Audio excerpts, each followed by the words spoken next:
ಇತ್ತೀಚೆಗಷ್ಟೇ ನಮ್ಮೂರಲ್ಲಿ ಅಂದರೆ ಚಳ್ಳಕೆರೆ ತಾಲೂಕು ಚನ್ನಗಾನಹಳ್ಳಿ ಊರಲ್ಲಿ ಒಂದು ಕಾರ್ಯಕ್ರಮವನ್ನು ಹಮ್ಮಿಕೊಳ್ಳಲಾಗಿತ್ತು. ಕಾರ್ಯಕ್ರಮ ಏನಂತಂದರೆ ನೇಮಿಂಗ್ ಸೆರೆಮನಿ ಇತ್ತು. ಅದು ನಮ್ಮ ವಿವೇಕ್ ಮತ್ತು ರೋಷನ್ ದಂಪತಿಯ ಸುಪುತ್ರನ ನೇಮಿಂಗ್ ಸೆರೆಮನಿ ಇತ್ತು. ಹಾಗಾಗಿ ನಮಗೆಲ್ರಿಗೂ ರಜೆ ಇರೋದ್ರಿಂದ ಶನಿವಾರ ಭಾನುವಾರ ರಜೆ ಇತ್ತು. ಹಾಗಾಗಿ ನಾವು ಎಲ್ಲರೂ ಕೂಡ ಚನ್ನಗಾನಹಳ್ಳಿ ಗ್ರಾಮಕ್ಕೆ ಹೋದ್ವಿ. ನಾವು ಹೋಗಿ ಇನ್ನೇನು ಸ್ವಲ್ಪ ಹೊತ್ತಾಯಿತು, ಎಲ್ಲನೂ ಕೂಡ ಸ್ಟಾರ್ಟ್ ಮಾಡ್ಕೊಂಡಿದ್ರು. ಏನಂದರೆ ಬೆಳಗ್ಗೆ ಪೂಜಾ ಕಾರ್ಯಕ್ರಮ ಇತ್ತು ಮನೆಯಲ್ಲಿ, ಸಾಯಂಕಾಲ ನೇಮಿಂಗ್ ಸೆರೆಮನಿ ಇಟ್ಕೊಂಡಿದ್ರು. ಅಂದರೆ ನೇಮ್ ಅನಾವರಣ ಮಾಡುವಂಥ ಕಾರ್ಯಕ್ರಮವನ್ನು ಮಾಡ್ಕೊಂಡಿದ್ರು. ಆ ಸ್ಟೇಜ್ ಕೂಡ ಎಲ್ಲ ಮನೆ ಅಂಗಳದಲ್ಲೇ ಮಾಡ್ಕೊಂಡಿದ್ರು. ಸುಮಾರು 2-3 ಎಕರೆ ಜಾಗ ಇದೆ ಆ ಮನೆಯಲ್ಲಿ, ಆ ಮನೆ ಕಾಂಪೌಂಡ್ ಒಳಗಡೆ. ಅಲ್ಲೇ ಕೂಡ ಜಾಗವನ್ನು ಸ್ಟೇಜ್ ಹಾಕಿ, ಆ ಜಾಗದಲ್ಲಿ ಒಂದು ಸ್ಟೇಜ್ ಹಾಕಿ ಭಾಳ ಚೆನ್ನಾಗಿ ಡೆಕೋರೇಟಿವ್ ಆಗಿ ಮಾಡ್ತಾಯಿದ್ರು. ಒಂದು ನೇಮಿಂಗ್ ಸೆರೆಮನಿ ಕಾರ್ಯಕ್ರಮಕ್ಕೆ ಎಲ್ಲಾದರೂ ನಾವು ಹೊರಗಡೆ ಹೋದರೆ ಸುಮಾರು 30,000-40 ಸಾವಿರ ಕೊಡಬೇಕಾಗುತ್ತೆ. ಮತ್ತು ಎಲ್ಲ ಸಾಮಾನು ಅಲ್ಲಿ ತೊಗೊಂಡೋಗಿ ಅಲ್ಲೆಲ್ಲರನ್ನೂ ಕರೆಸಿ ನೇಮಿಂಗ್ ಸೆರೆಮನಿ ಮಾಡ್ಕೊಂಡು ಮತ್ತೆ ನಾವು ವಾಪಸ್ಸು ನಮ್ಮ ಸ್ಥಳಕ್ಕೆ ಬರಬೇಕಾಗುತ್ತೆ. ಇದನ್ನು ಅವಾಯ್ಡ್ ಮಾಡ್ಬೋದು ಅಂತಂದರೆ ಅವ್ರವ್ರ ಜಾಗದಲ್ಲಿ, ಅವ್ರವ್ರ ಊರಲ್ಲಿ ಎಲ್ಲೆಲ್ಲಿ ಜಾಗ ಇದ್ದರೆ ಮಾತ್ರ ಅಲ್ಲೇ ಒಂದು ಸ್ಟೇಜನ್ನು ನಿರ್ಮಾಣ ಮಾಡಿ ಈ ಥರ ಮಾಡೋದು ಒಳ್ಳೆ ಕಾನ್ಸೆಪ್ಟ್ ಅಂತೇಳಿ ನನಗನ್ನಿಸ್ತು. ನಾನು ಮಧ್ಯಾಹ್ನ 2 ಗಂಟೆ ಅಷ್ಟೊತ್ತಿಗೆ ಅಲ್ಲಿ ಹೋದಾಗ ಎಲ್ಲ ರೆಡಿ ಮಾಡ್ಕೊಳ್ತಾ ಇದ್ದರು. ಎಲ್ಲರೂ ಕೂಡ ಗೆಸ್ಟು ಸುಮಾರು ಬೇರೆ ಬೇರೆ ಕಡೆಯಿಂದೆಲ್ಲ ಬಂದಿದ್ದರು. ಹಾಗೆ ಎಲ್ಲನೂ ಕೂಡ ರೆಡಿ ಮಾಡ್ಕೊಳ್ತಾ ಇದ್ದರು. ಸ್ಟೇಜೆಲ್ಲ ಹಾಕಿದರು, ಶಾಮಿಯಾನ ಸ್ಟೇಜೆಲ್ಲ ರೆಡಿ ಇತ್ತು. ಬಟ್ ಒಳಗಡೆ ಡೆಕೋರೇಷನ್ ಎಲ್ಲ ಇನ್ನೂ ಮಾಡ್ಕೊತಾ ಇದ್ದರು. ನೋಡಿ, ಇಲ್ಲಿ ವಿವೇಕ್ ಅವ್ರ ಮನೆ ಕಾಣುತ್ತೆ. ಈ ಕಡೆ ಸೈಡ್ ಈಗೇನು ಕಾಣ್ತಾ ಇದೆಯಲ್ಲ, ಇದು ವಿವೇಕ್ ಅವ್ರ ಮನೆ. ಅಲ್ಲಿ ಎದುರುಗಡೆ ಇರೋದು ನಾನು ಹುಟ್ಟಿದ ಮನೆ, ಅಂದರೆ ನಮ್ಮ ಅಜ್ಜಿ ತಾತ ಅವ್ರ ಮನೆಯಲ್ಲೇ ನಾನು ಹುಟ್ಟಿದ್ದು. ಅಲ್ಲಿ ಮನೆ ಇದೆ. ಸೊ ಎರಡೂ ಮನೆಯೂ ಒಂದೇ ಕಾಂಪೌಂಡಲ್ಲಿರೋದ್ರಿಂದ ನಿಮಗೆ ಇದು ಭಾಳ ಅನುಕೂಲ ಆಗುತ್ತೆ, ನೋಡಲಿಕ್ಕೂ ಕೂಡ ಅನುಕೂಲ ಆಗುತ್ತೆ. ನಮಗೆ ಯಾವುದೇ ಒಂದು ಕಾರ್ಯಕ್ರಮ ಮಾಡಬೇಕಂದ್ರೂ ಕೂಡ ಅಲ್ಲಿ ಜಾಗದ ವ್ಯವಸ್ಥೆ ಇರೋದ್ರಿಂದ ನಮಗೂ ಕೂಡ ಅನುಕೂಲ ಆಗುತ್ತೆ.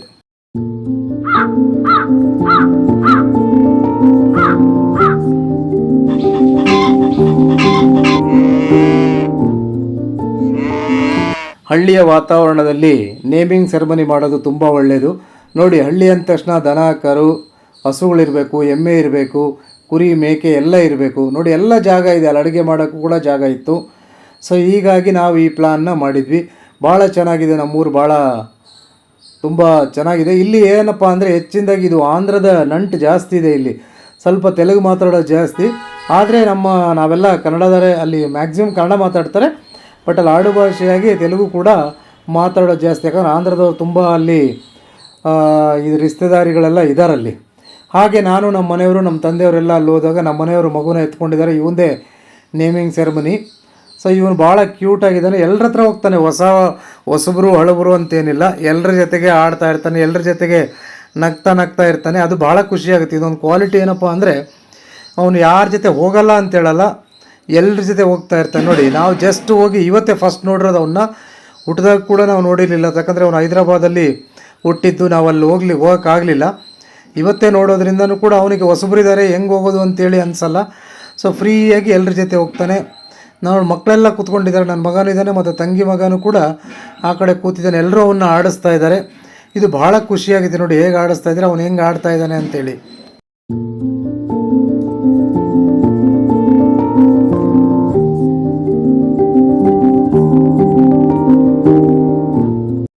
ಶನಿವಾರ ಬೆಳಿಗ್ಗೆನೇ ವಿವೇಕ್ ಅವರ ಮನೆಯಲ್ಲಿ ಪೂಜೆಯನ್ನು ಮಾಡಿದ್ದಾರೆ, ನವಗ್ರಹ ಪೂಜೆಯನ್ನು ಮಾಡಿದ್ದಾರೆ, ಮತ್ತು ಹೋಮನೂ ಕೂಡ ಮಾಡಿಸಿದ್ದಾರೆ.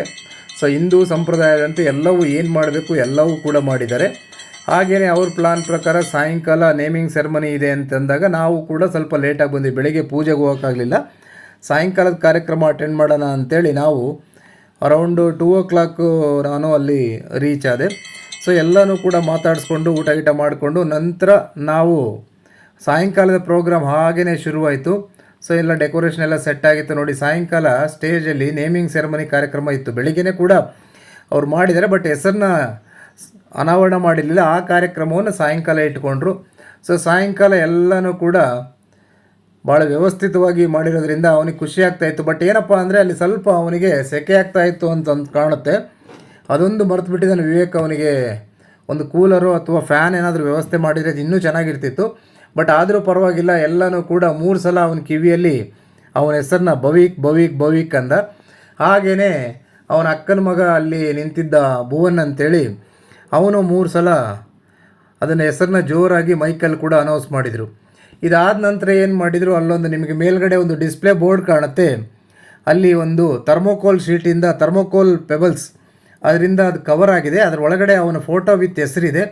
ಅದನ್ನು ಅನಾವರಣ ಮಾಡಲಿಕ್ಕೆ ಎಲ್ಲರೂ ಕೂಡ ಅವನಿಗೆ ಹೇಳಿದಾಗ, ಯಾಕಂದರೆ ಕಿವಿಯಲ್ಲಿ ಹೇಳಿದ್ದು ಯಾರಿಗೂ ಗೊತ್ತಾಗಲಿಲ್ಲ, ಮೈಕಲ್ಲಿ ಹೇಳಿದ ಸ್ವಲ್ಪ ಗೊತ್ತಾಯಿತು. ಮತ್ತು ಅವನಿಗೆ ಅನಾವರಣ ಮಾಡಿದಾಗ ಸಂಪೂರ್ಣವಾಗಿ ಅವನ ಹೆಸರು ಡಿಸ್ಪ್ಲೇ ಆಯಿತು, ಭವಿಕ್ ಅಂತೇಳಿ. ಸೊ ಇದು ಒಂಥರ ಚೆನ್ನಾಗಿದೆ. ಭವಿಕ್ ಅನ್ನೋ ಹೆಸರು ಕೂಡ ಭಾಳ ವಿನೂತನವಾಗಿದೆ ಮತ್ತು ಏನೋ ಒಂಥರ ಡಿಫ್ರೆಂಟ್ ಆಗಿದೆ. ಇಲ್ಲಿ ಏನಪ್ಪ ಈಕ್ವಲ್ ಅಂತಂದರೆ, ಇವನ ಹೆಸರು ವಿವೇಕ್, ಇವನ ಮಗನ ಹೆಸರು ಭವಿಕ್, ಮತ್ತು ಅವನ ತಂಗಿ ಮಗನ ಹೆಸರು ಭುವನ್. ಸೊ ಎಲ್ಲರೂ ಕೂಡ ಒಂದು 3-4 ವರ್ಡಲ್ಲೇ ಬರೋವಂಥ ಹೆಸರುಗಳನ್ನ ಚಾಯ್ಸ್ ಮಾಡಿರೋದು ಭಾಳ ಚೆನ್ನಾಗಿದೆ. ಭವಿಕ್ ಅನ್ನೋ ಹೆಸರು ಭಾಳ ಒಳ್ಳೆಯ ಹೆಸರು ಅಂತೇಳಿ ನಮಗೆಲ್ರಿಗೂ ಅನ್ನಿಸ್ತು. ತುಂಬ ಖುಷಿಯಾಗಿರಲಿ. ಅವನಿಗೆ ಹೋಗೋ ಪುಟ್ಟ, ಬಾರೋ, ಚಿನ್ನು, ಲಾಲಿ ಏನೇನೋ ಹೆಸರು ಕರಿತಾ ಇದ್ದರು. ಆ ಹೆಸರಲ್ಲಿ ಅವನಿಗೆ ಪಾಪ ಅವನು ಯಾವ ಹೆಸರು ಅಂತೇಳಿ ನೆನ್ಪಿಟ್ಕೋತಾನೆ, ಎಲ್ಲ ಹೆಸರಲ್ಲೇ ಅವನು ಬರ್ತಾ ಇದ್ದ. ಆದರೆ ಇವತ್ತಿಂದ ಅವನ ಹೆಸರು ಭವಿಕ್ ಆಗಿರೋದ್ರಿಂದ ಎಲ್ಲರೂ ಭವಿಕ್ ಭವಿಕ್ ಭವಿಕ್ ಅಂತ ಕೂಗ್ತಾ ಇದ್ದರು. ಇಷ್ಟು ದಿನ ಹೆಸರಿಲ್ದಿದ್ದು ಈಗ ಹೆಸರು ಅನಾವರಣ ಆಗಿರೋದ್ರಿಂದ ಇನ್ಮುಂದೆ ಅವನಿಗೆ ಭವಿಕ್ ಅಂತೇಳಿ ಅವನು ಪ್ರಸಿದ್ಧಿ ಆಗಲಿ, ಆ ಹೆಸರು ಅವನಿಗೆ ಯಾವಾಗಲೂ ಕೂಡ ದೀರ್ಘಾಯುಷ್ಯನ ತಂದುಕೊಡ್ಲಿ ಅಂತೇಳಿ ನಾನು ಈ ಸಂದರ್ಭದಲ್ಲಿ ಕೋರ್ಕೋತಾ ಇದ್ದೀನಿ ಸ್ನೇಹಿತರೆ.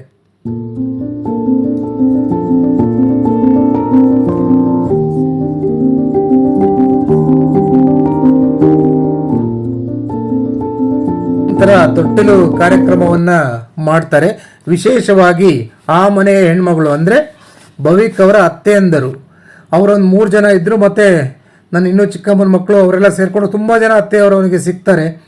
ಸೊ ಅವರೆಲ್ಲರೂ ಸೇರಿಕೊಂಡು ಈ ಕಾರ್ಯಕ್ರಮವನ್ನು ನಡೆಸ್ಕೊಟ್ರು. ಅಲ್ಲಿ ತೊಟ್ಲಿದೆ, ತೊಟ್ಲಲ್ಲಿ ಒಂದು ಕಲ್ಲನ್ನು ನಾವು ಇಟ್ಕೋತೀವಿ. ಆ ಕಲ್ಲನ್ನು ತೊಟ್ಲಲ್ಲಿ ರೌಂಡ್ ಹೊಡೆದು ತೊಟ್ಲಲ್ಲಿ ಹಾಕಿ ತೂಗಿಸ್ತಾರೆ. ನಂತರ ಆ ಮಗುನೂ ಕೂಡ ಒಂದು 5 ಸಲನೋ 3 ಸಲನೋ ಆ ಮಗುನೂ ಕೂಡ ತೊಟ್ಲಲ್ಲಿ ಹಾಕಿಬಿಟ್ಟು ಅಥವಾ ತೊಟ್ಲ ಕೆಳಗಡೆಯಿಂದ ಅತ್ತೆಯಂದಿರು ಅವನ್ನ ಕೂಡ ತಗೊಳ್ತಾರೆ. ಈಗ ಮಾಡೋದ್ರಿಂದ ಏನಾಗುತ್ತೆ, ಮಗುಗೆ ದೀರ್ಘಾಯುಷ್ ಬರಲಿ, ಆರಾಮಾಗಿ ಆ ತೊಟ್ಲಲ್ಲಿ ಅವನು ಬೆಳೀಲಿ ಅಂಥೇಳಿ, ಅವನ ಬೆಳವಣಿಗೆ ಆಗಲಿ ಅಂಥೇಳಿ ಅದು ಹಿರಿಯರು ಮಾಡ್ಕೊಂಡು ಬಂದಿರುವಂಥ ಪದ್ಧತಿ. ನಮಗೆ ಇದರದ್ದು ಏನಾಗುತ್ತೆ ಏನಿಲ್ಲ ಅಂತೇಳಿ ನಮಗೇನೋ ಅಷ್ಟು ಗೊತ್ತಿಲ್ಲ. ಆದರೆ ಏನೇ ಒಂದು ಸಂಪ್ರದಾಯವನ್ನು ಮಾಡಿದರೆ ಅದರ ಹಿನ್ನೆಲೆ ಒಂದಿರುತ್ತೆ ಅನ್ನೋದು ಮಾತ್ರ ನನಗೆ ಅದು ಚೆನ್ನಾಗಿ ಅರಿವಿದೆ. ಹಾಗಾಗಿ ಈ ಒಂದು ತೊಟ್ಟಿಲ ಕಾರ್ಯಕ್ರಮದಲ್ಲಿ ಭವಿಕ್ ಅವರ ಅತ್ತೆಯಂದಿರು ಈ ಕಾರ್ಯಕ್ರಮವನ್ನು ನಡೆಸ್ಕೊಡ್ತಾ ಇದ್ರು. ಇದಾದ ನಂತರ ನೆಕ್ಸ್ಟ್ ಡೇ ಬೆಳಿಗ್ಗೆ ಏನಾಗಿತ್ತಪ್ಪ ಅಂದರೆ ಜವಳ ಕಾರ್ಯಕ್ರಮವನ್ನು ಇಟ್ಕೊಂಡಿದ್ದ. ಯಾಕಂದರೆ ಅವ್ರು ಬರೋದು ಮತ್ತು ಎಲ್ಲರೂ ಪದೇ ಪದೇ ಬರೋಕ್ಕಾಗಲ್ಲ ಅಂಥೇಳಿ ಜವಳ ಕಾರ್ಯಕ್ರಮನೂ ಕೂಡ ಹೆಸರಿಟ್ಟಿದ್ದು ಮೊದಲನೇ ದಿನ ಶನಿವಾರ ಹೆಸರಿಟ್ಟರು, ಭಾನುವಾರ ಜವಳ ಕಾರ್ಯಕ್ರಮವನ್ನು ಕೂಡ ಇಟ್ಕೊಂಡ. ನೋಡಿ ಹೇಗೆ ಕಾಣ್ತಾ ಇದೆ, ಎಲ್ಲ ಒಂದೇ ಯೂನಿಫಾರ್ಮ್ ಥರ ಬಟ್ಟೆ ಹಾಕ್ಕೊಂಡಿದ್ದಾರೆ, ತಂದೆ ಮಗ ತಾಯಿ ಎಲ್ಲ ಭಾಳ ಚೆನ್ನಾಗಿ ಕಾಣ್ತಾ ಇದ್ದ. ಅವನಿಗೆ ಹಾರ ಎಲ್ಲ ಹಾಕಿ ಕೂದಲೆಲ್ಲ ಹಾಕಿ ಹೇಗೆ ಅವನಿಗೆ ಖುಷಿ ಪಡಿಸ್ತಾ ಇದ್ದಾರೆ. ಹೀಗೇ ಅಲ್ಲಿ ಭುವನ್ ಅಂತಿದ್ದಾನಲ್ಲ, ಅವನು ತಂಗಿ ಮಗ, ನನಗೂ ತಂಗಿ ಮಗ, ವಿವೇಕ್ಗೂ ತಂಗಿ ಮಗ, ನಾವೆಲ್ಲ ಒಂದೇ ಫ್ಯಾಮಿಲಿ ಆಗಿರೋದ್ರಿಂದ ಎಲ್ರಿಗೂ ಅವನು ಈ ಕೂದಲನ್ನ ಕಟ್ ಮಾಡುವಂಥ ಕಾರ್ಯಕ್ರಮವನ್ನು ನೆರವೇರಿಸ್ತಾನೆ ಸ್ನೇಹಿತರೆ. ಇಲ್ಲಿ ಕೂದಲನ್ನ ಕಟ್ ಮಾಡ್ತಾರೆ, ಯಾಕಂದರೆ ಹುಟ್ಟಿದ ಕೂದಲು ಇರಬಾರ್ದು ಭಾಳ ದಿನ ಅಂಥೇಳಿ ವಿತಿನ್ 1 ಇಯರ್ ಒಳಗಡೆ ಮಾಡಬೇಕು ಅಂಥೇಳಿ ಈ ಕಾರ್ಯಕ್ರಮವನ್ನು ಕೂಡ ನೆಕ್ಸ್ಟ್ ಡೇ ಬೆಳಿಗ್ಗೆ ಮಾಡಿದರು. ಹಾಗೆ ಮಾಡಿದ ನಂತರ ಎಲ್ಲರೂ ಕೂಡ ಗಿಫ್ಟನ್ನು ಕೊಡ್ತಾಯಿದ್ರು. ಅವನಿಗೆ ಏನೋ ಒಂದು ಖುಷಿ, ನನಗೇನು ಮಾಡ್ತಾಯಿದ್ರು ಅಂತ ಅವನಿಗೆ ಗೊತ್ತಿಲ್ಲ, ಬಟ್ ನಮ್ಮ ಸಂಪ್ರದಾಯದಂತೆ ನಾವು ಎಲ್ಲವೂ ಮಾಡ್ತಾಯಿದ್ವಿ. ಎಲ್ಲ ಗಿಫ್ಟ್ ಕೊಡೋದು ಮತ್ತೊಂದು ಎಲ್ಲ ಮಾಡ್ತಾಯಿದ್ರು. ಹಾಗೆ ವಿವೇಕ್ ಅವ್ರ ಫ್ರೆಂಡ್ಸ್ ಕೂಡ, ಅವನು ಫಸ್ಟು ಬಿಜಾಪುರದಲ್ಲಿ ಡಿಸ್ಟ್ರಿಕ್ಟ್ ಆಫೀಸರ್ ಆದಾಗ ಅಲ್ಲಿ ಕೂಡ ಕೆಲವು ಸ್ನೇಹಿತರಿದ್ದರು, ಅವರ ಕೊಲೀಗ್ಸ್ ಇದ್ದರು, ಅವರು ಕೂಡ ಬಂದಿದ್ದರು. ಪಾಪ ಅಷ್ಟು ದೂರದಿಂದ ಬಂದು ವಿವೇಕ್ ಅವರ ಒಂದು ಕಾರ್ಯಕ್ರಮದಲ್ಲಿ ಅವರು ಕೂಡ ಭಾಗಿಯಾಗಿದ್ದು ನಮಗೆ ವಿಶೇಷವಾಗಿ ಕಂಡು.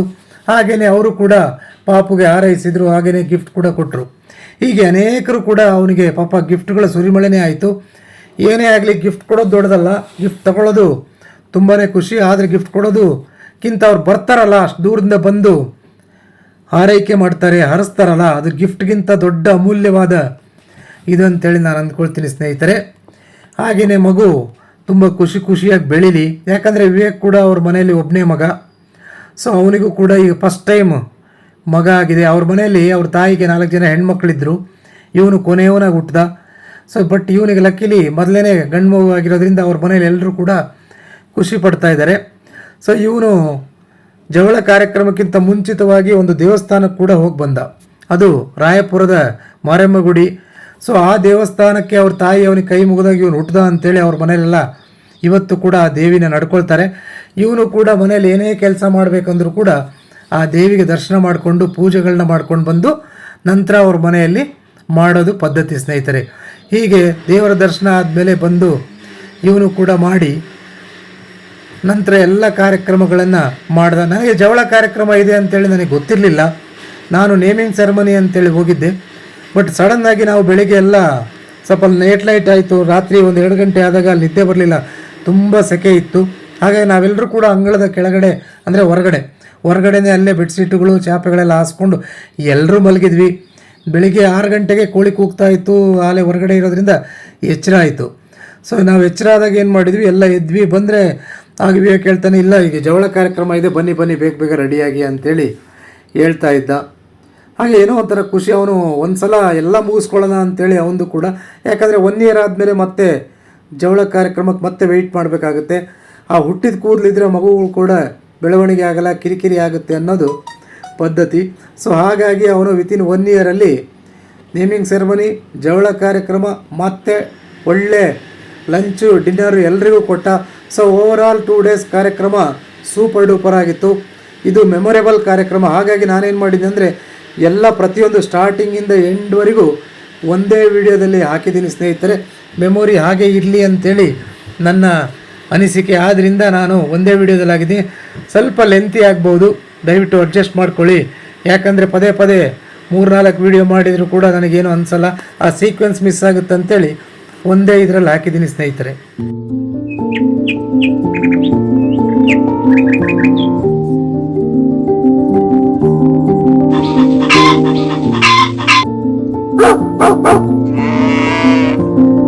ನಾನು ಅದನ್ನು ಶೂಟ್ ಮಾಡಿಕೊಂಡೆ. ಭಾಳ ಚೆನ್ನಾಗಿ ಕಾಣ್ತಾ ಇತ್ತು. ನಾವೆಲ್ಲ ರಾತ್ರಿ ಆಗಿರೋದು ಅಲ್ಲಲ್ಲೇ ಬಿಟ್ಬಿಟ್ಟು ಹಾಗೆ ಮಲಗಿಬಿಟ್ಟಿದ್ವಿ. ಸೊ ಬೆಳಿಗ್ಗೆ ಎಲ್ಲರೂ ಕೂಡ ಅದನ್ನು ಎಲ್ಲ ಎದ್ದು ಕಾಫಿ ಟೀ ಕುಡಿತಾ ಇದ್ರು. ಹಾಗೆ ಕೆಲವರು ವಾಕ್ ಮಾಡ್ತಾ ಇದ್ರು. ಈಗ ನಮ್ಮೂರು ಹೇಗೆ ಕಾಣ್ತಾ ಇದೆ ಅರ್ಲಿ ಮಾರ್ನಿಂಗ್ ಅಂತೇಳಿ ನೀವು ನೋಡ್ಬೋದು.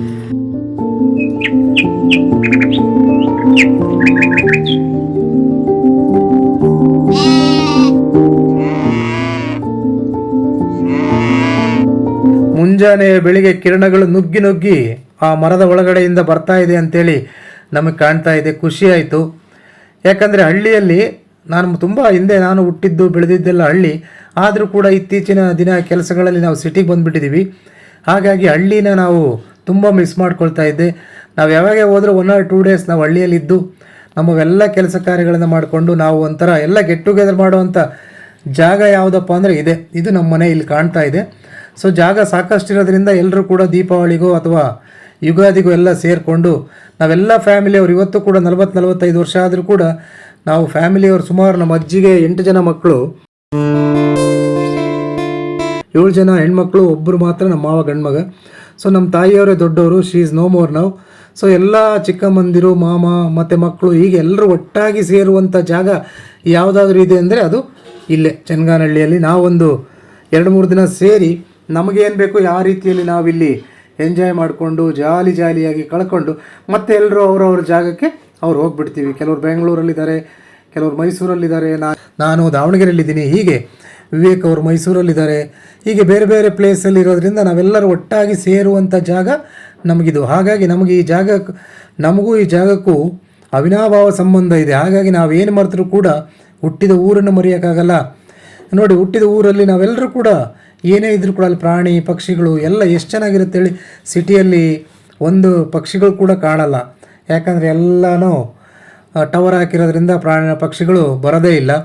ನಾವು ಅಲ್ಲಿನ್ನೂ ಕೂಡ ಹಳ್ಳಿಯ ಸೊಗಡನ್ನು ಉಳ್ಕೊಂಡಿದೆ ಅಂತಂದರೆ ಈ ಊರಲ್ಲಿದೆ. ಬಟ್ ಏನು ಇನ್ಫ್ರಾಸ್ಟ್ರಕ್ಚರ್ ಡೆವಲಪ್ ಆಗಿದೆ, ಅಲ್ಲಿ ಕೂಡ ಎಲ್ಲ RCS ಮನೆಗಳು ಅವು ಇವು ಕಟ್ಕೊಂಡಿರ್ಬೋದು. ಆದರೆ ಹಳ್ಳಿಯ ಸೊಗಡು, ಹಳ್ಳಿಯ ವಾತಾವರಣ ಈಗಲೂ ಕೂಡ ಬೇರೂರಿದೆ. ಸೊ ನಾನು ಆ ಊರಿಗೆ ಹೋದಾಗ ನಾನು ಸಿಟಿ ಥರ ಇರಲ್ಲ, ಸಂಪೂರ್ಣವಾಗಿ ನಮ್ಮ ಹಳ್ಳಿಯ ಮನುಷ್ಯ, ಹಳ್ಳಿಯ ಮಗನಾಗಿ ನಾನು ಇದ್ಬಿಡ್ತೀನಿ.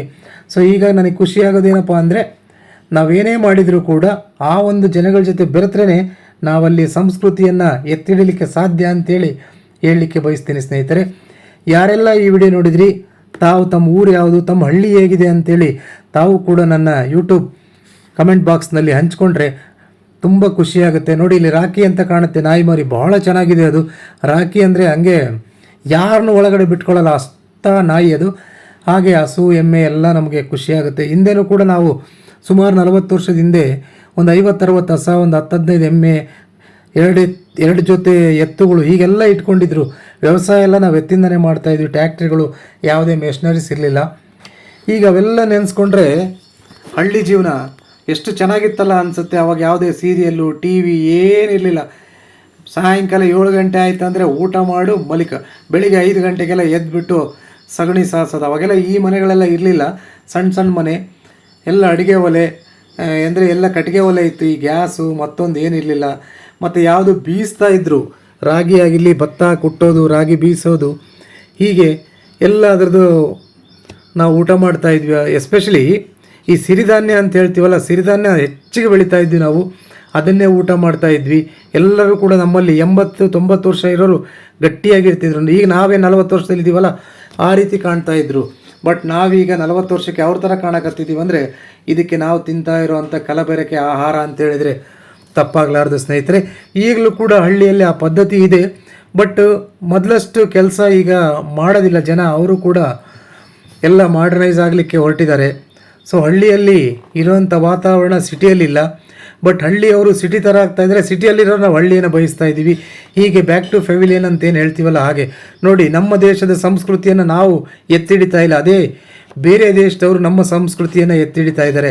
ಅವರು ಕೂಡ ಸೀರೆ ಉಡೋದು, ಪಂಚೆ ಉಡೋದು, ನಮ್ಮ ಪದ್ಧತಿಯಲ್ಲಿ ಹೇಗೆ ನಾವು ದೇವ್ರನ್ನ ಕೈ ಮುಗಿತಾ ಇದ್ದೀವೋ ಹಾಗೆ ಅಮೇರಿಕನ್ಸ್ ಕೂಡ ಇವತ್ತು ದೇವಸ್ಥಾನಕ್ಕೆ ಹೋಗ್ತಾ ಇದ್ದಾರೆ, ದೇವ್ರನ್ನ ಕೈ ಮುಗಿತಾ ಇದ್ದಾರೆ.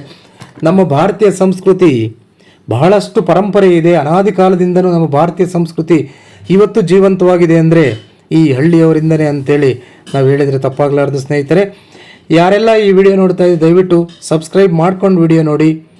ಹಾಗೆ ಇಷ್ಟೆಲ್ಲ ಕಾರ್ಯಕ್ರಮಗಳನ್ನೆಲ್ಲ ಮುಗಿಸ್ಕೊಂಡು ನಾವು ಮತ್ತೆ ದಾವಣಗೆರೆಗೆ ಭಾನುವಾರ ಬಂದ್ವಿ. ಆಗ ಬರ್ತಾ ಇರಬೇಕಾದ್ರೆ NH48 ರೋಡಲ್ಲಿ ಚಿತ್ರದುರ್ಗದಿಂದ ದಾವಣಗೆರೆ ಬಂದೆ. ಆಗ ಬರಬೇಕಾದ್ರೆ ಸೂರ್ಯ ಆಗ್ತಾನೆ ಮುಳುಗ್ತಾ ಇರುವಂಥ ದೃಶ್ಯವನ್ನು ನೋಡಿದೆ. ಹಾಗಾಗಿ ನಾನು ಕಾರಲ್ಲೇ ಕೂತ್ಕೊಂಡು ಅದನ್ನು ಶೂಟ್ ಮಾಡಿಕೊಂಡೆ. ಏನೋ ಒಂಥರ ಖುಷಿಯಾಗುತ್ತೆ ನೋಡಿ. ಕ್ಲೈಮೇಟು ಹೇಗೆ ವಾತಾವರಣ ಕಂಪ್ಲೀಟಾಗಿ ಚೇಂಜ್ ಆಗುತ್ತೆ ಅಂತಂದರೆ, ಇದು ನಾವು ಮಾನವ ನಿರ್ಮಿತ ಅಂದರೆ ಸಾಧ್ಯನೇ ಆಗಲ್ಲ. ನ್ಯಾಚುರಲ್ಲೇ ಇದನ್ನೆಲ್ಲ ಶೂಟ್ ಮಾಡಿಕೊಂಡು ಅಲ್ಲೇ ಹಾಗೇ ನಾನು ಮನೆಗೆ ಬಂದೆ ಸ್ನೇಹಿತರೆ. 2 ದಿನದ ಈ ಒಂದು ಜರ್ನಿ, ಈ ಒಂದು ಮೆಮೊರಿ ಎಲ್ಲನೂ ಕೂಡ ನಿಮ್ಮ ಮುಂದೆ ಬಿಚ್ಚಿಟ್ಟಿದ್ದೀನಿ.